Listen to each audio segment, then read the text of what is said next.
Oh my gosh. All right. So now I'm really nearing the end of all this research because I'm bringing everything back to Genesis.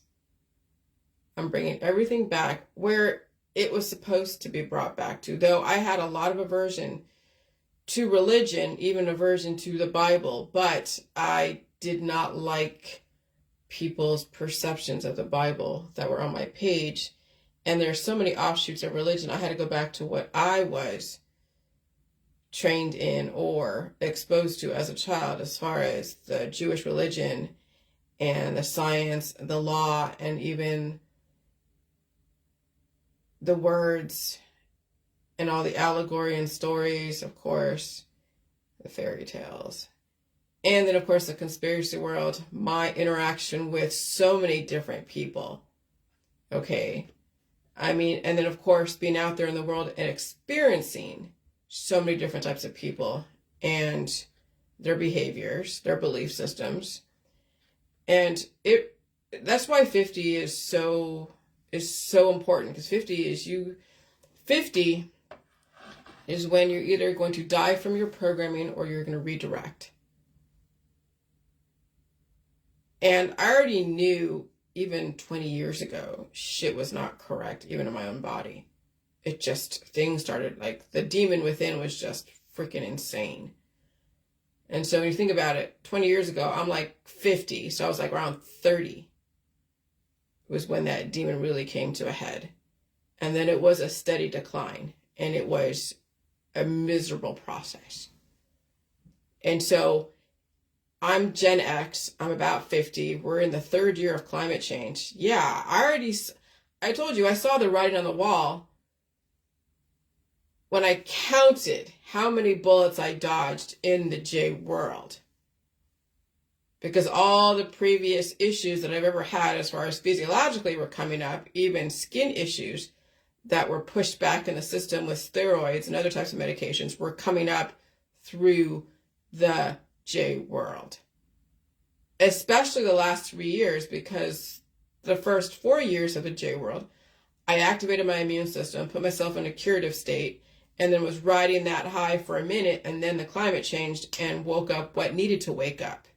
And that's when I experienced all the different rashes in different places that came to surface, all the hives, all the feelings of the headaches and the heart palpitations, and all the different infections, different places. I mean, everything that the body was forced to suppress through the medical holistic system came up and woke up the last 7 years, more so the last 3 years. And so if I hadn't done that, if I hadn't woken up my immune system and activated it back in 2016, and then not treated, if I had treated my diseases, I would have died or be diagnosed with some turbo cancer. I already know my reproductive system would have been fucking shot. Like, it would have been ravaged by cancer. I knew it would have been. The demon was already there. It was a matter of when it was going to really rear its ugly head and become destructive. You see, that's the thing what people don't realize, is that all the different traumas, whether it's bodily trauma, psychological trauma, or physical trauma, or whatever, that does shape you. It does shape your perception, even religious trauma. And that becomes that demon that drives people. And if it's like a physical trauma, then that also could turn into a type of cancer down the road. Post-traumatic stress from whatever did it, if it's not released and dealt with and acknowledged, then it's cured. Because even some of the manifestations of it trying to release come through different ways. People don't recognize that, and then they cure themselves and they trap that beast within, and that beast drives the fuck out of them. It drives them. People don't even know where their behaviors come from. And even if they think they know, they're basically run. They are overridden. They are now 90% of the demon that runs them. You see, when you're small and you're skinny, then that demon is driving you. Or when you're elderly, that demon is driving you. It's that fight of that equilibrium. That's the whole duality. When you think about the black and white checkerboard Freemason stuff, is that anti-host and pro-host fighting for survival within your body. You're like fighting yourself. And there's that demon within that then gets fostered and cultivated through the medical, holistic, energy healing world and all of the remedies world and the leisure, pleasure world. And so, yeah, I know in this environment, I would have contracted some crazy fast-moving cancer in my reproductive area. I know I would have. I fucking know I would have. And I'll tell you, I used to be able to move around that lipoma and I'd be like, what the hell is this? But I just thought maybe it's just part of the body. No, it's not there anymore. It's gone. It's gone. Okay? So 50 is the magic number. There's religious numerology meanings. There is even a biophysical meaning around 50. There's even a financial, like AARP. And then physiological processes, even for women, it's the menstrual processes of menopause. Now you either can redirect from being that farm animal to being a mature adult, or die from being that farm animal. What do you mean by farm animal? By being a brood mare, bearing so many children, depleting yourself. And so I'm just like, I just trip out when I look at these people who are dying suddenly and they're in their 50s. And I don't have any kids.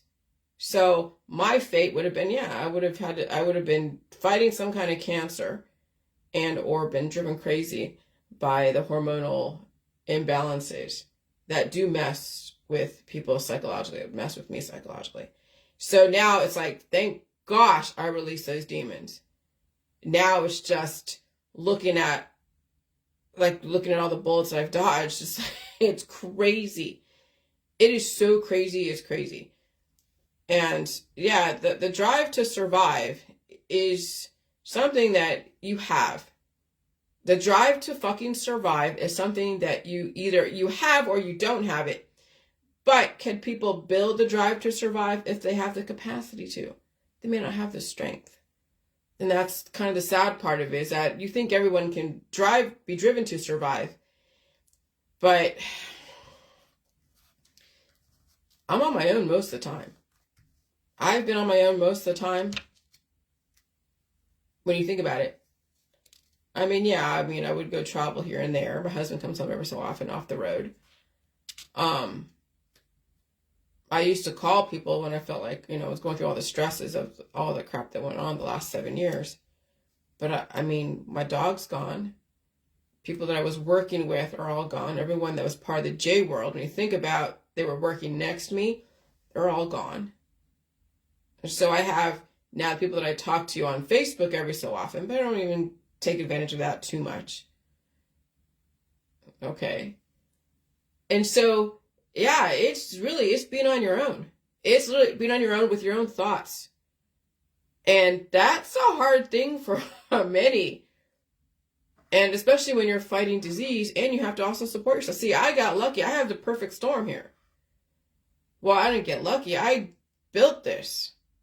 I'm the one that said, hey, we should go on the truck, honey, and do trucking, because I thought that would be something cool to do. But then I realized that my PMS, and of course I didn't, well, not even just the PMS or the PMDD, but then imagine driving an 80,000 pound truck down a 9% grade in the middle of a snowstorm. Wow.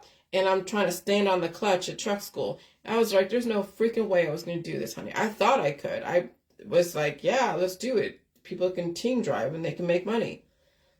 But he was built for that. I wasn't built for that. But I was the one that did do the application. I went through all their testing and got in to the point where then it was just proving that I could do it on the truck. I passed the test. I got the provisional license.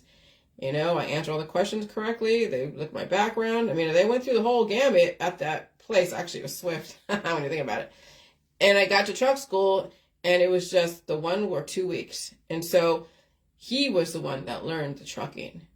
He was the one that really developed his career from being a landscape artist, landscaper, snowplower here in Ohio, and mechanic, and CB radio person, and radio installer, stereo installer, to then working in the trucking industry.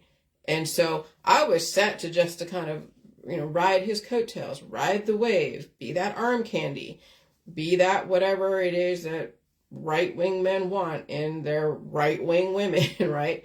But then my training kicked in, and then when he finally got on the road on his own with other people and I stayed home, that's when I started solving my own problems and trying to figure some shit out.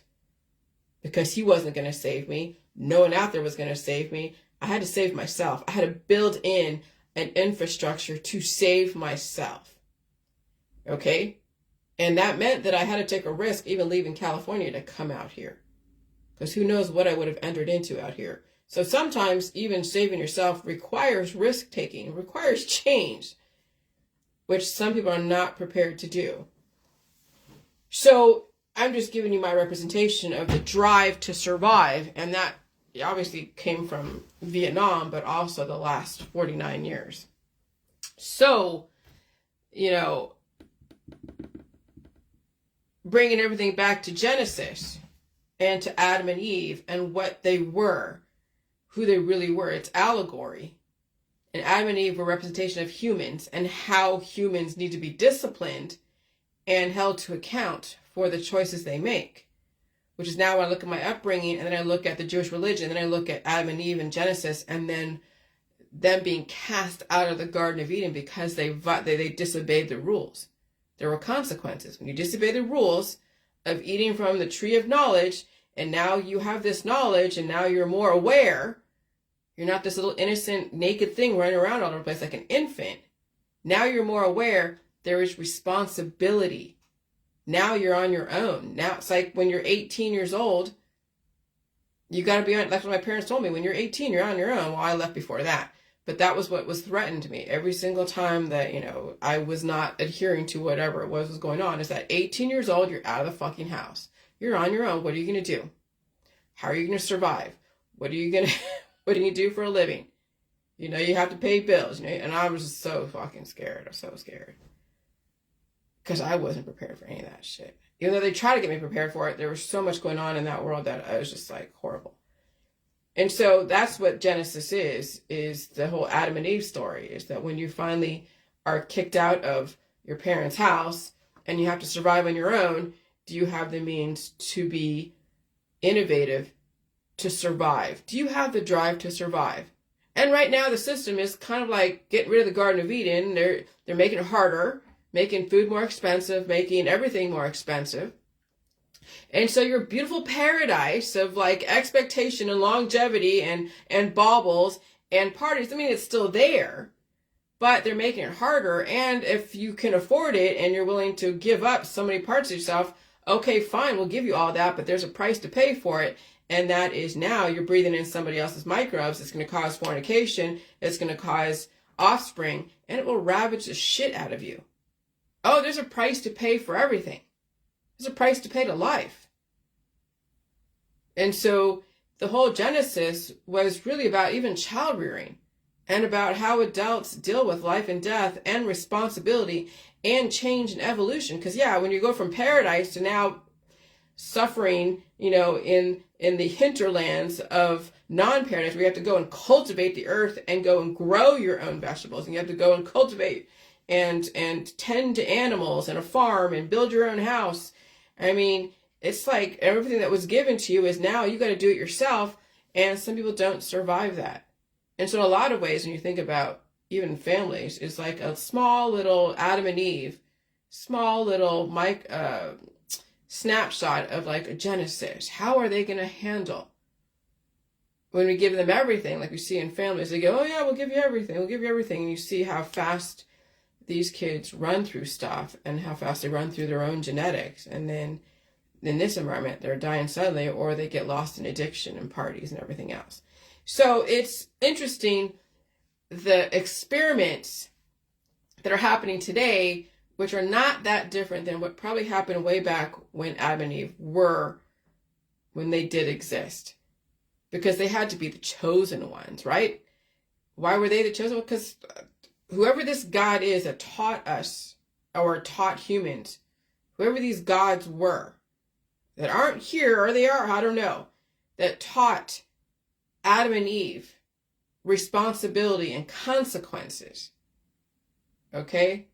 Whoever they are, well, that was, I mean, we're the chosen ones to be that experiment. And then when they were cast out of the Garden of Eden, to then go and intermix, right? To go and have family and have children and go through that curse of genealogy, of bearing children, the pains and the suffering, and developing all these crazy offspring that some were turned into monsters. And then also educate and bring up to a certain level the lesser intelligent hominids that were around them. So then that's when you see then what the logic to the story of the Neanderthals being sex screwed out of existence. That's where you then see the logic to that. And then so that was how they were extinct or became extinct, was through sexuality, through all of that fornication, developing babies and fornication, and not just having babies, but also the stronger microbes were able to overwhelm the weaker ones, the less evolved ones. And so now you're seeing in this depopulation agenda how sex is being used to depopulate people. Sexuality, all orientations, straight, gay, whatever. And then the family. Because it's not just the diseases that happens when people get together, whether it's in an enclosed space or through coitus. It's also the children depleting the resources, adding more of the energy to the pot, and then the energy is also taking away resources from people who are immunocompromised. Which is why I don't hang out with too many people now in this environment, okay? Which is why when my husband comes home, I have to assimilate to him, and I'm sure he has to assimilate to me, and that's just kind of the nature of the beast. But that's how the system is scaling down our society, is through the pleasure and paradise and through sexuality. And so I'm saying Eve's rebellion because the women are taking the brunt of it.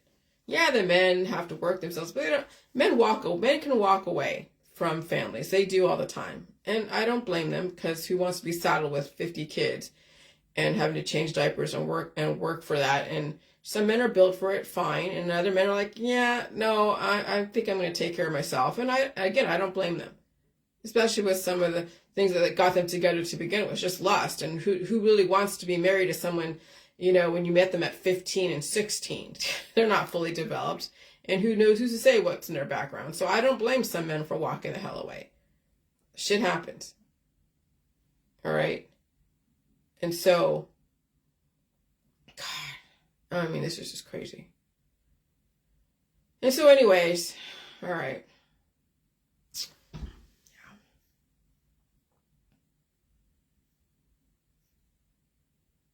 And so, yeah, it's the women. It's Eve's rebellion. She must find a way to get out from being under that situation. And men also need to figure out how to get out from under that situation. And so, all right, there's so much to this, but not really, because it was the Garden of Eden. Now we're seeing the consequences to our actions. All right, let me just figure out my place here.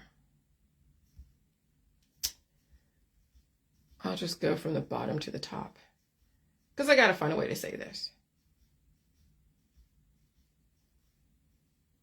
I mean, sometimes I get really overwhelmed with how much information there is that needs to be said. And so, yeah, the depopulation is through the family. And it's through the family. It's also through sexuality. It's through lust. It's through all of that.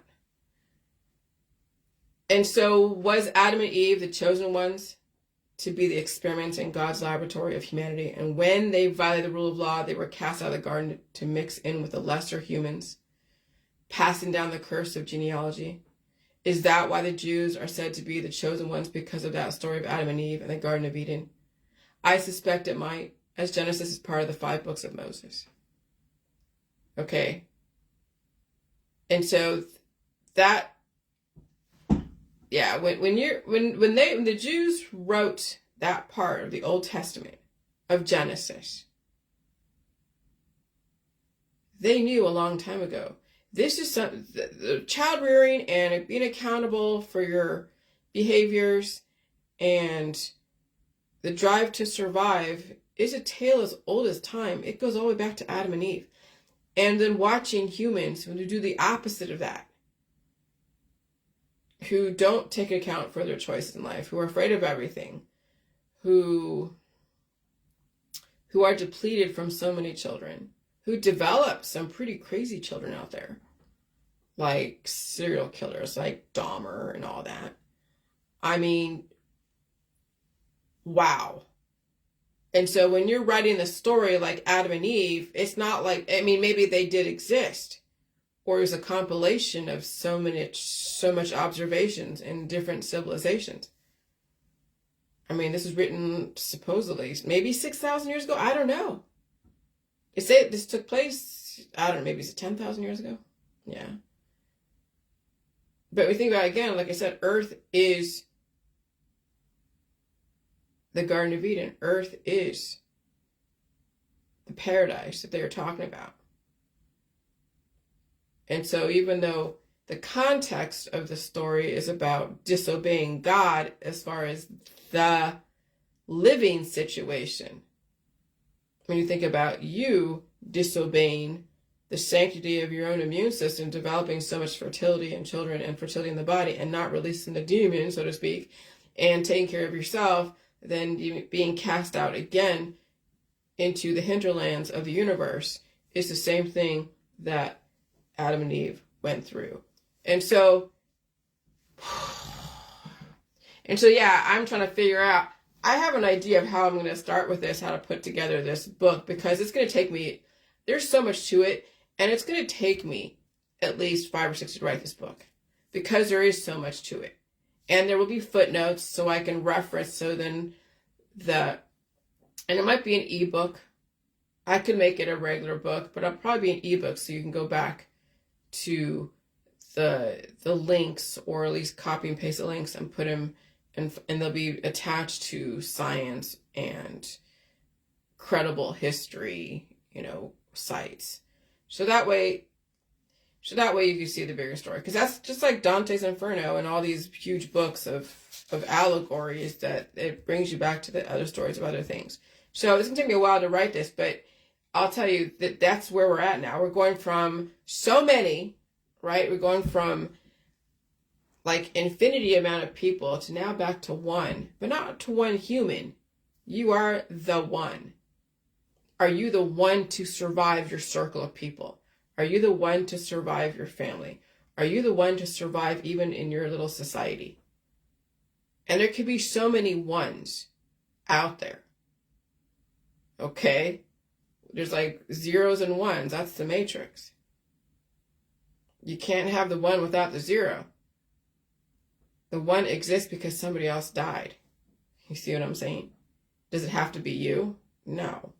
But if you choose it to be you, then you can't complain how you're so afraid of everything, because you're choosing not to be tolerant to the changes in your environment. And so we are in the days of reckoning, or reconciliation, died suddenly, paying of fertility and diagnosable conditions. So the last 7 years of my life was accounting for all the transgressions I committed against myself through the drugs and the alcohol and the sex and starvation and others. So me recommending things to people, instilling fear into people, me trying to help people. And, what is it? The road to hell is paved by good intentions. And the last 3 years was paying back the system of credit so I could live another day. Oh yeah, when you have to feel the pain in order to live, and you have to feed it. That's your pain. That's the universe's payment system. Okay? And so I paid my penance, like 6 pence, 1 pence. I paid my penance, and it was hell, but I survived it. See, fertility is hell. You give birth to an idea, you go through the fire, and then you release the demon. Okay, life is hell. But you go through the fire and you eat the food, you rest, and you release the demons. And maybe it's just going to be working and going home and releasing those demons and eating. And then you work and take on more of the crap in the universe, and you go home and you release those demons every morning and you eat. Because the colon is what holds the programming. The colon holds all of that software that might be from 1985. It might be from MS-DOS, if I was to then take it to the computer terminology. I don't even know what the latest platform with Microsoft is, but back then it was, when I was playing around with it, was like Longhorn or something. I'm sure it's now revised, or another one is a new platform, new operating system. But yeah, sometimes it's hell to evolve, it's hell to live, it's hell. And yeah, your colon has the software. And some people are relegated with the old software, and then they're trying to keep that software going by developing more offspring. But then those offspring are eating them out from the inside because the body has to assimilate to the new environment. Those offspring need to be released, and they have to mature and be innovative to handle the new conditions. The people are resisting that, and then that's where they died suddenly. Because when you do release those demons, it's painful. It comes up in skin conditions. It's headaches. It's throbbing. Oh, I remember. And so in my world, I got my life back at 50. So next year I'll be 50. I pretty much solved everything that I needed to solve. I figured it all the way back to Adam and Eve, which is really like a story and a compilation of the human condition when it comes to accountability and survival and innocence. And so, yeah, immortal germline cells also have to be changed out in the body to stay immortal. And it needs, for you to stay in paradise, it needs food. You need to listen to your body. You need to listen and say, okay, I have to feel this pain. It's telling me I have to release this demon. It's telling me I have to blow my nose.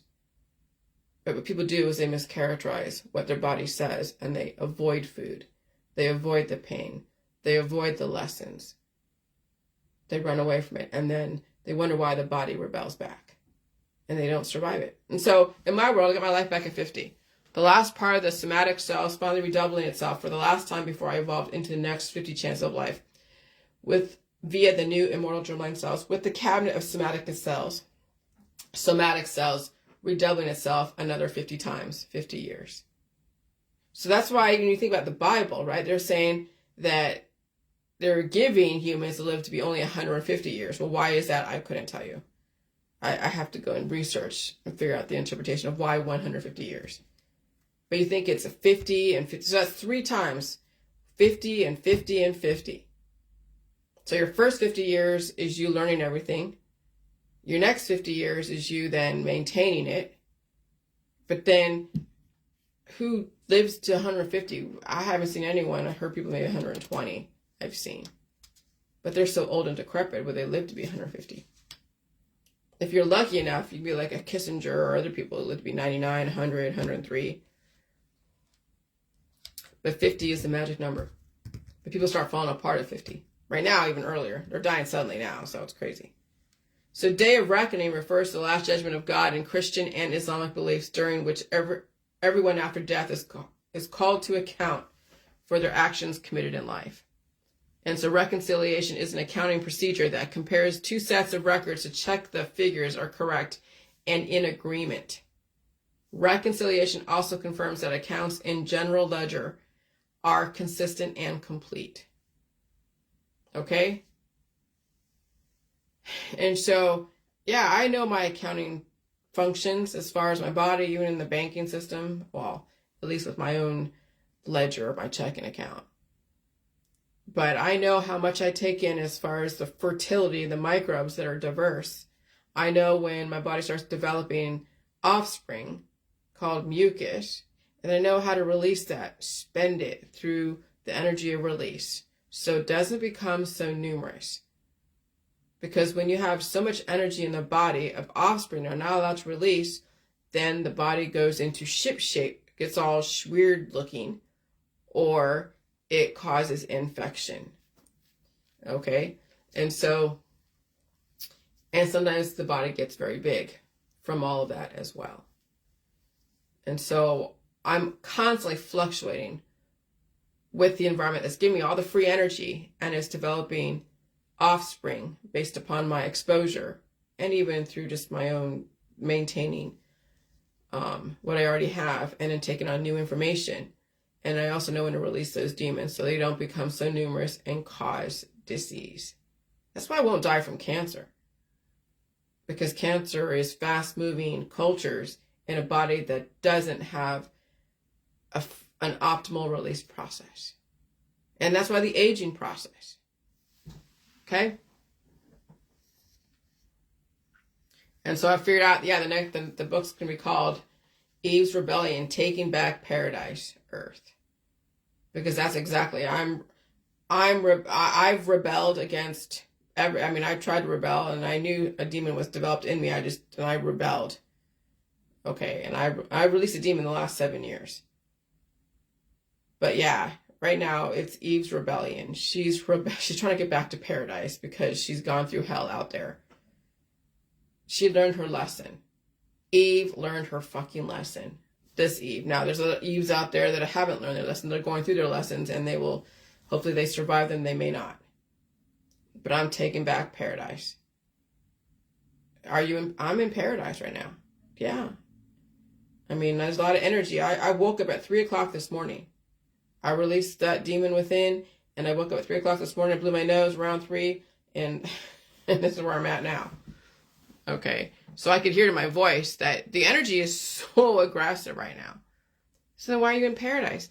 Because I have a lot of freedom. I have a lot of freedom. Let me tell you, I don't take advantage of the freedom because when you're so free and you're out there, you could put yourself in positions to be whatever. And so I practice my freedom very carefully. Freedom comes responsibility. Just because I can do it doesn't mean I should. Just because I can go out there and hang out with everybody, I mean, I could do it, but then I'd pay for it. I would pay for it.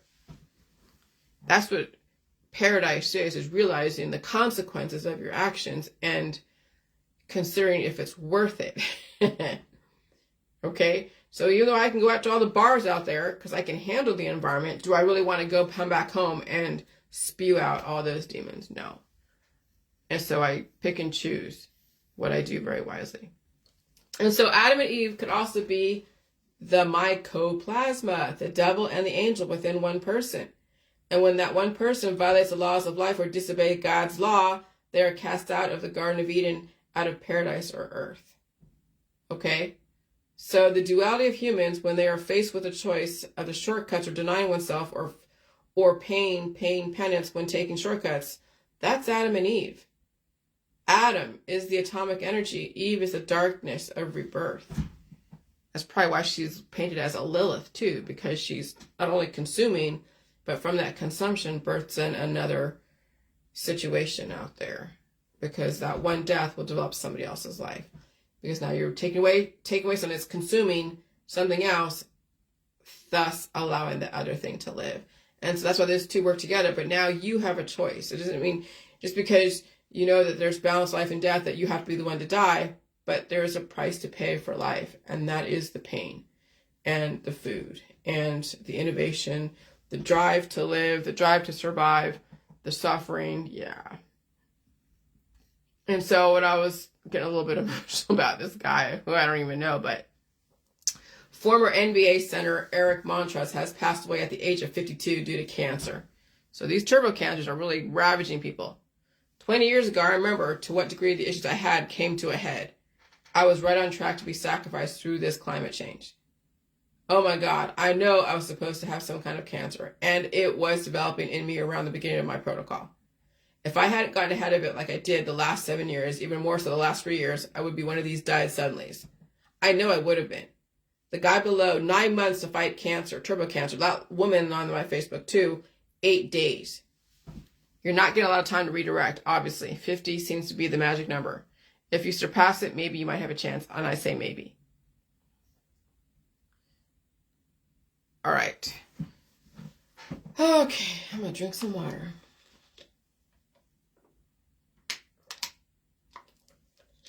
You can hear the strain in my voice because I've been up so early. But this environment is, again, it's very aggressive. Very aggressive. And it does put a strain on you. And I do feed the environment. I do feed my body. And I just turned my refrigerator back on too. So that'll be reset. And I'll be eating a bunch of food. So 50 is significantly, biblically, financially, spiritually, and biophysically is significant. Biblically, financially, spiritually, and biophysically. The Hayflick limit is the current immortal germline cells within their cabinet of somatic cells redoubling itself 50 times will either die, okay, cast out of Eden, or become rebuilt via Build Back Better. So the whole Biden of Build Back Better and Kamala, yeah, right now our society is being taken down notch by notch. Okay, it's going through its evolution, birthing pains, and then they're going to build it back better. And that's what you're in. You're in the middle of an evolutionary process. And so genetic lines are also coming to an end. And as their children, offspring, aged 0 to 100 are dying suddenly. 50-something years old are dying suddenly or contracting disease as the old world continues to deteriorate in decay as they resist evolution. The choice is painful transition to evolution or die silently into the night. And so what the Bible says about 50, significance of 50. Well, you can read that. Well, I can read this.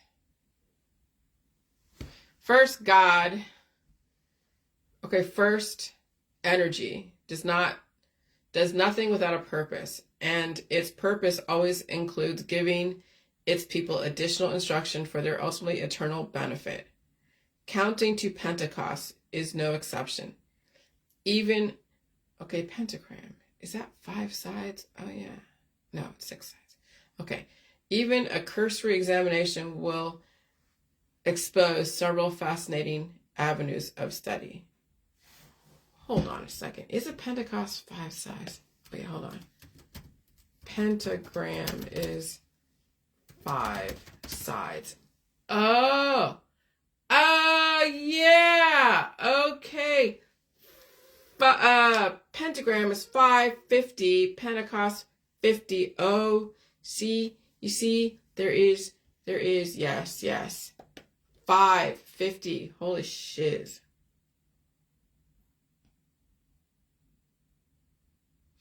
Okay, and so we begin to count on Wave Sheaf Day, which occurs during this period, and the 50 days extend to Pentecost, a festival that prefigures the harvest of God's first fruit, or energy's first fruits. The 50 days then represent the period of a Christian's conversion, the time between his calling and his resurrection to eternal life. Thus, energy wants us to count, number, or measure the time of our conversion. This should bring several well-known verse to mind. So they're saying that when you're 50, you're converting either into death, or I'm saying you don't have to convert to death, you convert to life. That makes sense. Okay, and so that's why there's like the Jubilee and all that stuff, right? And so the few Old Testament verses may even be more on point. David writes in Psalm 39:4, Lord, make me know my end and what is the measure of my days, that I may know how frail I am. If we understand just how short our time is, well, it doesn't happen, but you know how that works. We also realize how weak and insignificant we are next to energy and eternity. It forces us to rely upon energy and strive to improve. This is the kind of attitude that energy desires in us and will enhance our growth in character. And so Moses, too, make use of this imagery in Psalm 90:12. So teach us to number our days that we may gain a heart of wisdom. Properly evaluation of our lifetime builds wisdom in us, and wisdom, the energy use of knowledge and understanding, will make our behavior pleasing to energy. Wisdom will help us prioritize our time properly so we can devote ourselves to what is truly important. Second, energy has us count 50 days. What is significant about the number 50? 50 is the round number of years human beings live in a normal adult life. Compare Numbers, which is in the Bible, 1:3, which is the 5 books of Moses. Psalm 90:10. 50 years then represents the period during which we live, grow, overcome, bear fruit, and prove our devotion to energy through trials, tests, blessings, curses, and life's other varied experiences. 50 years corresponds to the span of our conversion. Biblical. The number 50 has, oh my God, that makes freaking sense. And so I knew 50 had a meaning physiologically and also religiously and politically. But it is going through the trials, the tests, and I don't say God, so to speak, I say energy or a higher power, which is my government. Because my mother put me through so much trials and tests. My government has put me through so much trials and tests. Even my peers, okay? Trials, tests, blessings, cursings, and life's other varied experiences. 50 years corresponds to the span of our conversion, which is then no surprise that we have men and women in athletics or influencers with all their diets and bullshit and looking hot are not surviving because they're not passing the tests. But they weren't conditioned to. They weren't conditioned to pass these tests. They were there for a certain amount of time because they were brought into this life for free, but they didn't have what it takes to pay for the life they have. Because they were conditioned to be a certain way that was built for the old world, not this new world. But it was built for this new world to die suddenly. It's freaking crazy. And I am tired. I can hear it in my voice. Gosh, I'm telling you, man. So yeah, Maggie Doran's 8 days. 8 days. And so another 50. So this guy, History and Pictures. This double-bodied man. In the early 20th century, Jean Libera, also referred to as the double-bodied man, was a sideshow performer alongside his parasitic twin, Jacques. Jacques was attached to Jean's chest and abdomen, featuring 2 underdeveloped arms, legs, and a partially developed head integrated into Jean's body, relying completely on Jean's for circulatory and nervous system support. Jacques was an integral part of Jean's life. Remarkably, Jean led a relatively typical life, having a successful marriage and fathering 4 healthy children. He lived to be about 50 years old. 50. So that's what all these experiments. That's why there's so much encouragement in family. You're all experiments, so people are not going to be making it to 50. Not with all of this rampant reproduction and diets and all the things that we used to be like, oh, that's great, diets and exercise and everything else and looking hot and operations, and these girls are doing it and they were born maybe 20 years ago, 30 years ago, less than that. They're not surviving the family that they're developing because their mommies encouraged it. And so then I'm like, oh, 1 equals Neo equals life equals immortality. Eve equals Adam. That's the mycoplasma. Duality equals balance. Adam plus Eve equals Steve equals fertility equals mortality. Adam plus Steve equals fertility, mortality. Eve plus Eve equals Steve, fertility, mortality. Okay? And so what's going to be the best thing in the future? Well, is that you live on your own, you live in your own house, and then occasionally you get together with people that you can handle as far as their microbes and the environment, because you never know how the environment's going to be. And then you go back home and you're on your own for the most part. Or you're on Facebook. But in the future, if you really wanted to survive living with somebody, because you'd have to be together all the time and be like one, and you already been acclimated to each other. But when they go off to their jobs or somewhere else, and you go off to your job or somewhere else, and you come back home, It's a war of diverse microbes. So then, when you think about it, do you really want to be with somebody if you don't have to be in the future? I already know what I'm in for with my husband, so I'm prepared for it. I'm good with it. I can deal with it. But he's the last one. I'm not bringing anyone else in my life here. Oh, hell no. Once my husband and I, we go, whatever happens.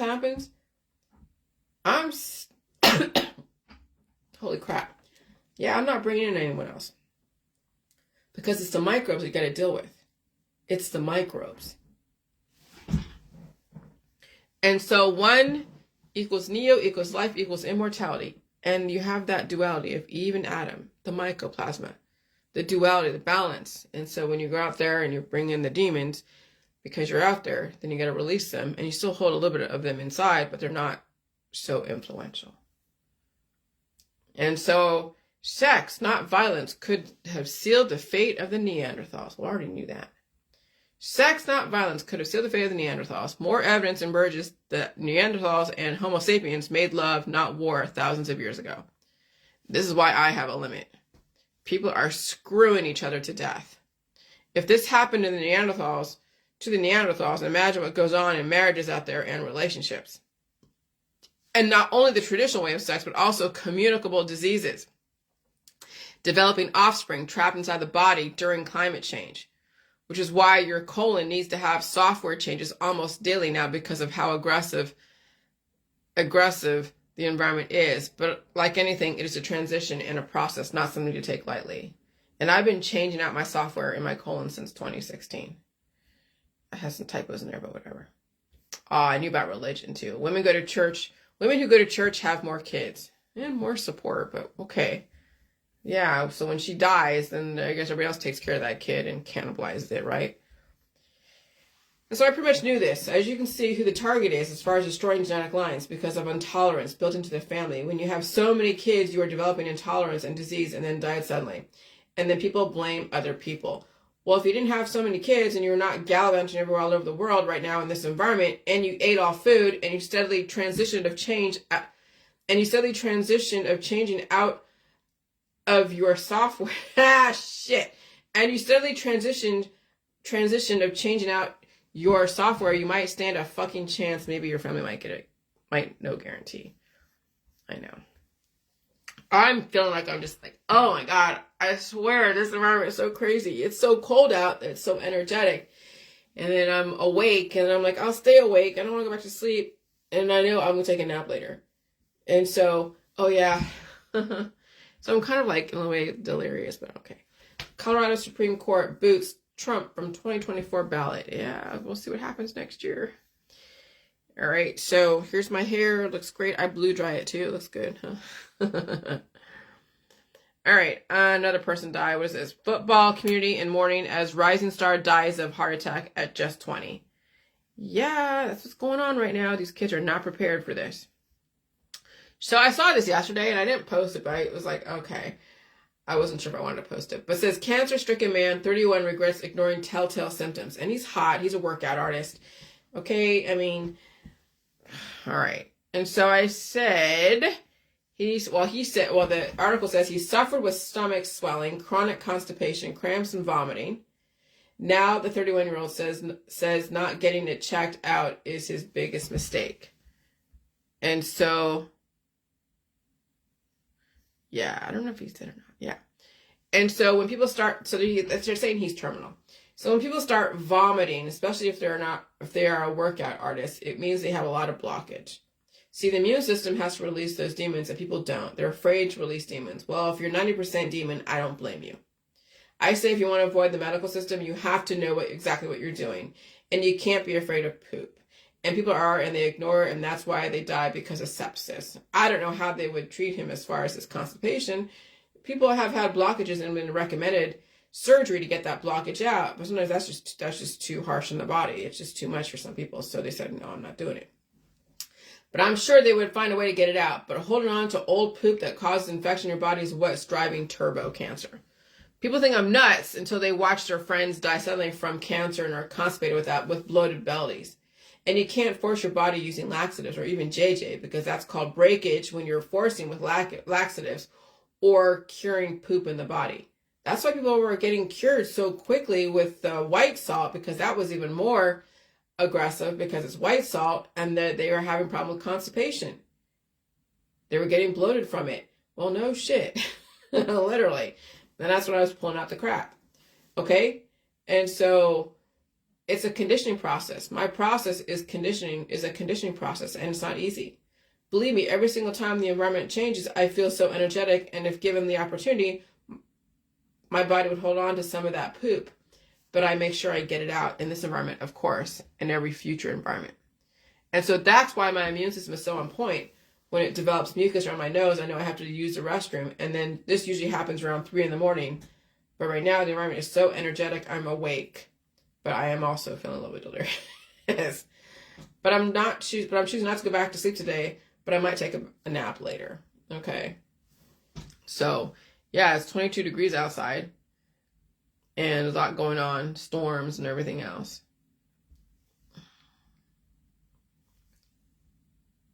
And so the interplay between the gut microbiome and the immune system in the context of infectious diseases. And so that's why my methodology is the most alchemically non-intrusive.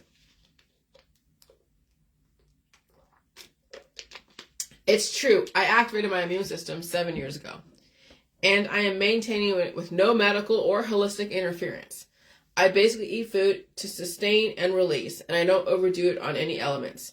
I just salt my food, eat sugar with my food, and carbs, meat, milk, and cheese, fruits, and vegetables. And I have conditioned myself not to treat any sickness. No drugs or alcohol or crazy sex or cigarettes. Not even using my JJ. Because I'm not just living for today, I also developed a future. And your future starts today. My future is today. And I know just how aggressive this environment is, especially when you hang out in a diverse company. Even my husband's microbes must be released daily when I see him. The environment causes accelerated fertility in people's immune systems in their colon or gut. That's why colon cancer is on the rise. Turbo constipation leads to turbo cancer. All right. And so now you're going to see why the diet suddenlies are going to be happening a lot to these hot chicks and hot men who work out, who just can't eat the food, have intolerances, everything. So as you can see, looking hot isn't all what it's cracked up to be when your immune system is shit. So even the pretty people are dying suddenly. Hold on. Should I be correcting this? I know, I'm stupid. Even your immune system is shit. Yeah, even the pretty people are dying suddenly.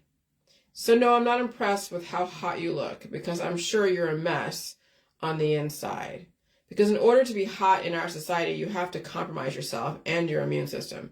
People do the most horrible things to themselves and others in the name of greed, love, hate, and beauty. And then the princess attitude of they're better than you. They can't wait to show off their whole organic refrigerator, telling you that you're not supposed to gain any kind of weight and you're supposed to be stick thin and starving, only made up of hair, lips, and nails, and skin. And of course, a flat stomach. Of course. Used as a sex toy to somebody else, draped over some dude using her as a coat and arm candy. That's what's in the future for so many women who have mothers who cultivate them to be hot and sexual at a young age. That's why there's OnlyFans. Hot women are a dime a dozen. Fresh off the assembly line. And then you have the single mom syndrome, because people do get together from lust and Disney, and the fantasy disappears once the reality of the day-to-day operations become so overwhelming. Yeah, changing diapers is sexy, said no one ever. Some men say they love it. Oh, he's such a perfect daddy, while he works himself to death to feed everybody and himself. While she gets pregnant 5 times over. Yeah, you can be a perfect daddy when it's convenient. Pictures don't tell you the full story. No one knows what happened behind closed doors. Except for the people behind the closed doors. Don't let Hollywood fool you either. Some raise their children correctly, but by denying their kids all the baubles. Some of these kids are raised by nannies. Isn't it wonderful? Isn't it wonderful that kind of aspirations we instill into our daughters and sons. Yeah, I was hot at 25 too. Youth is not remarkable. Right now, it's being taken advantage of by the older population. And you pay for that. People are paying with their lives to look hot in their 20s. That's why people are dying suddenly with turbo cancers, because of the starvation habits in their youth. And they're so disciplined, and everyone is throwing them accolades for being so disciplined. And instead of being so disciplined about starvation, wouldn't you want to be disciplined about doing your homework or paying bills or studying? When women bow down to Victoria Beckham, she's married to David Beckham, that soccer star, and she was in Spice Girls, right? Wasn't she Scary Spice or something? When women bow down to Victoria Beckham because she had the same diet of fish and vegetables for 25 years, and everyone said, oh, she's so disciplined. Oh my gosh, she's fucking starving. And she's stick thin too. The youth right now are our future died suddenly. And so I know the young people are too far gone because they are getting so much social capital for all the attention they're getting. They got 50 and 60-year-olds just, drooling at them. They're not going to change. They got 30-year-olds like, oh yeah, I get it. Believe me, I was there too. I was good. They're not going to change, of course, but I want you to observe them. I want you to see what they're doing. Okay? Some of you are my age and you get it. You've been in my world for a while. You have a chance to redirect. Watch the younger people. They are lessons to you, just like the seniors. They are also lessons to you. What's the moral to the story? As you think, I'm probably slamming and hating on people. What chance do your children have when you're dying and resistant to change in a world that is changing aggressively? What chance do your children have? But I thought you said save yourself. You see, these parents are living for their kids, right? Oh, look at my fucking kid. Oh, look at my grandkids. Oh, look at everything. Okay. So what chance do your kids have if you love your kids so much, you love your grandkids so much, what chance do they have when you are that resistant and intolerant? Grandma, mom. If you're so about your grandkids, you would change to save them. Not that we could save them through that, but at least give them a chance, right? Give them some representation. So the depopulation agenda. Large families, hot chicks, hot guys, rampant sexuality of all sexual orientations. The medical and the holistic system, starvation methods, drugs and liquor, politics, religion, and science dogmas, pretty much your society. That's why it's too late for many of you. I'm not a pessimist, I'm a realist. But there's always a chance for somebody. Some people are driven to survive. Others, they don't have a drive to survive. And I get it, which is why one is not as lonely as you think.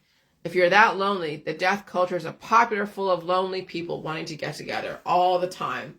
Thank you for your part in the infrastructure. Thank you for being the human sacrifice. Thank you for your service. Some of you men have a better chance surviving when you're not chasing after women who use you.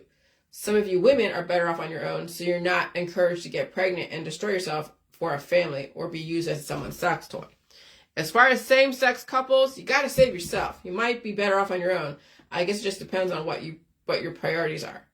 Someone like me in a marriage is someone who is completely opposite, then you really have to be something extraordinary for someone to keep you around. And we came up together. We came from nothing when you think about it.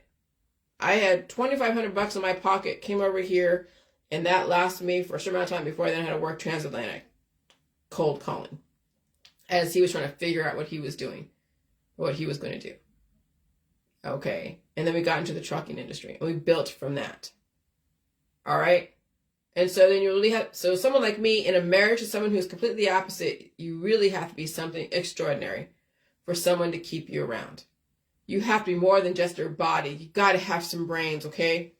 Women who get together with men for lust and family end up in divorce when those hormones get depleted. And you've seen it all over. I've seen it so many times. Sex hormones ending up in lust and family only last so long. You have to be more than just that to keep something together. Because when the kids are out of the house and your body's falling apart, people end up dying together or a divorce. That was the intent of marriage while taking your resources. Riding the waves of hormones only last so long, especially in this environment.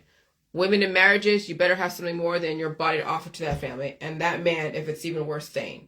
maybe it's time to cultivate your brain. Women, maybe it's time to cultivate your brain and stop being used as a tool for somebody else's social capital.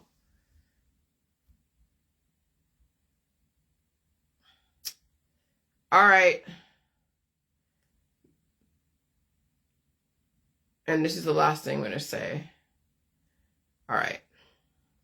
Because I am tired. But I want to get this out.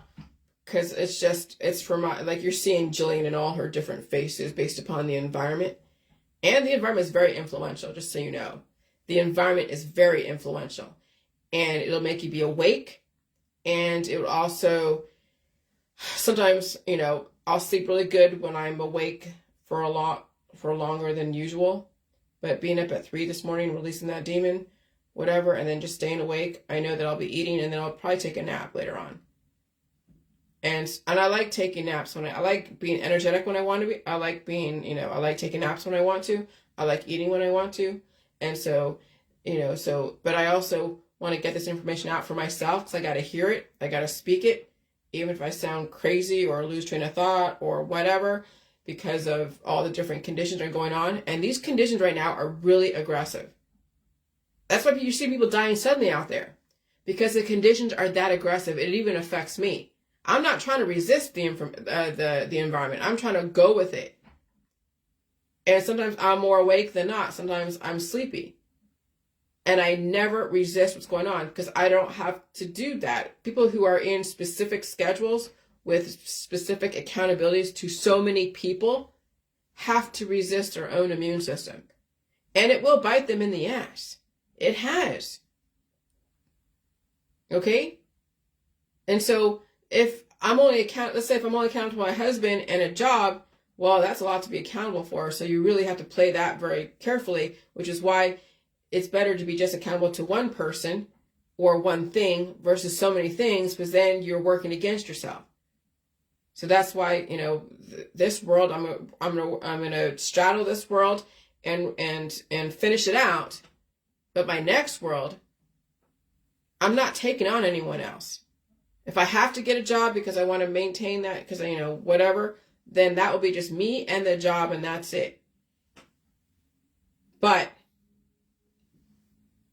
and then doing whatever, well, here's the thing, retirement. See, in America, we get the luxury to retire. We get that luxury to retire. And in the J world, when you survive the working years, imagine when you get to retire at like $2,000, $3,000 a month, living in a place like Ohio or cheaper places. You finally get to relax and just finally be free and cultivate and bring your life back. Okay? But I'm not trying to resist my environment. I'm not trying to take on so many responsibilities to the point where it depletes my ability to bring my life back. That's the whole point of the J world, is figure out, like, again, in America, those in the UK, I don't know what kind of retirement system you have, but in America, we are very lucky that we have a retirement system. We are so fucking lucky we have that. And I don't need much to live on. And that's what I'm working for when you think about it. I'm working for my retirement so that way I'm not scared that something's going to happen and I'm not going to get what I need, that I will have something to fall back on and then develop something else in the process. As I'm closing out the old world, entering into the new world, I'm able to smoothly transition from one world to another and not die from it. That's my whole point in this, is to transition from the old world to the new world and not die from it and not take on so much that it depletes you or me or whatever, and that when you do have that chance to recoup resources, it's not going to be a struggle or something that you can't survive. That's my whole point in this. But again, we have people who have children and have all these responsibilities, and they take a lot from you. Yeah. How are you going to juggle all of that? If you can't save yourself, Mom, what chance does your children have? That's my whole point. So the system is developing lab-created nutrients that are replicated from the animal in a lab-sourced nutritional database. As you know, everything in the future will eventually be lab-developed, but based on nature and what the body needs. People are afraid of pork because it's so closely related to humans, but you need the nutrients from the meat and the milk and the eggs and all of that. It's not like the system is going to feed you all heavy metals and no proteins. Obviously, you just can't live on plant proteins because you need the diverse nutrition from the animals. But you'll be around people who will be giving you their proteins, thus saving the animals. Just kidding. But again, we will even have lab developed meat based on animal tissue. So when your body reacts from any kind of food in the food supply and it's different, it's not because it's poison. It's because your body must develop an assimilation to the change.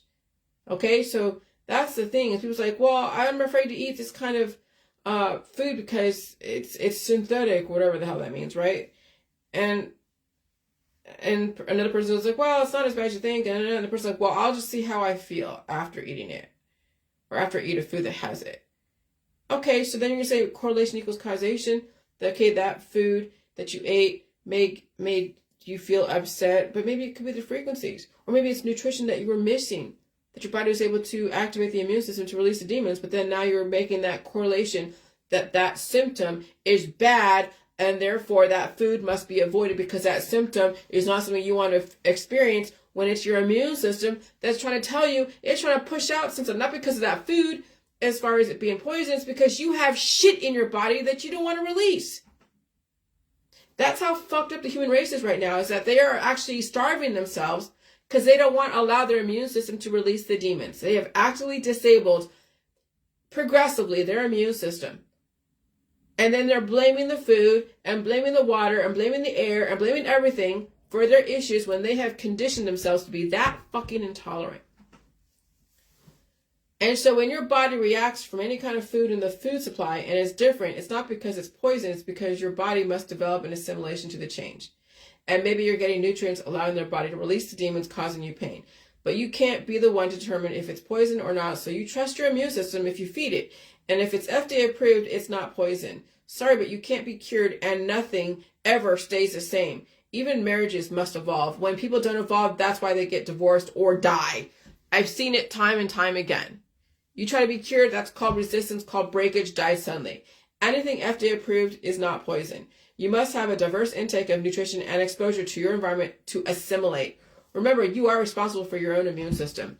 And if you are afraid of the air, food, and water, it won't matter what you do or what you avoid. Your future is die suddenly because you have that much fear to change, and you can't handle symptoms and release and retention. It's just a matter of time. Nothing is poison in the food supply, and you are that intolerant. Okay? And so, all right, today was a struggle because I was up at 3. Today was a struggle, and I'm a little bit tired still. I'm like, wow. But that's the environment. That's the energy in this environment. And so I'm just going with the flow. And I'm still speaking. If I was that sick, think about it, if I was sick, I wouldn't be on this. I'd be like, well, I'm taking a break. I'm giving myself time. But it's not that I'm sick, I'm energetic, but I also can feel the difference in my circadian rhythms as far as the lack of sleep, because I didn't go back to sleep after I went to the restroom. I just said, I'll just stay up. Because I was awake. But, yeah. So anyways. Yeah, I don't want to be cured. I need to go with the flow. And still be able to function with my brain and feed the energy and rest when I need to. And again, if I had to work in a job, it would be just me and the job. And even my husband would have to fend for himself. Because if both of us were working, then we'd have to take turns on trying to figure out how to get everything else done around the house. But we don't need to have 2 incomes. Because he works so much because he has so many things that he wants to do. He pays for it, okay. I'm not into the boating. I can live on absolutely almost nothing. And so what do people in America in the J world work for? We work for getting to that point of retirement. We'll suffer through having to be accountable to a job and to releasing those demons and to even disengage from all that bullshit out there. But what are we working for? Retirement, so we can finally have that time to release those demons and figure out how to strategize our next 50 years. Because that's exactly what we're trying to do, is strategize the next phase of our life. I'm right now on schedule as far as the Bible. As far as the Old Testament, I'm so on schedule. I'm so on schedule even with the hay flick limit. It's not a coincidence. All right, bye.